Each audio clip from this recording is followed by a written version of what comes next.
ஒரு பசுமை நிறைந்த காடது. காலை பருவம். பறவைகளின் கலகலவென்ற சத்தம்.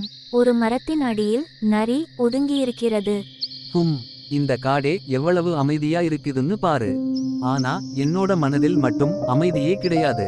அந்த நேரத்தில் அழகான பறவை ஒன்று பறந்து வந்து மரக்கிளையில் அமர்கிறது.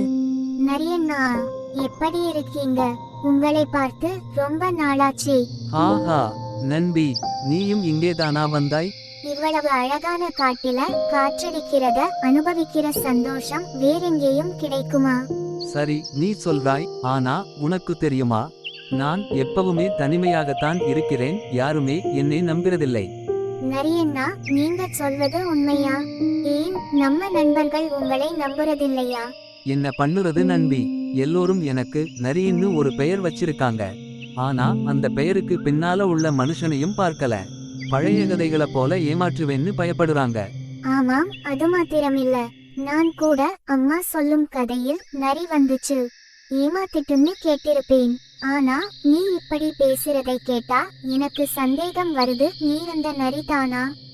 அதான் சொல்வேன், நான் ஏமாற்றக்கூடாது என்பதுக்காக நான் யாரிடமும் நெருக்கமாக பழக மாட்டேன். நெருக்கமா பழகினாதான் நம்பிக்கையும் நட்பும் வரும். எனக்கு கொஞ்ச விஷயம் தெரியும். யாரையாவது நம்ம நம்பினா அவங்க நமக்காக ஏதாவது முயற்சி பண்ணுவாங்க. உன்னை நம்புறேன்.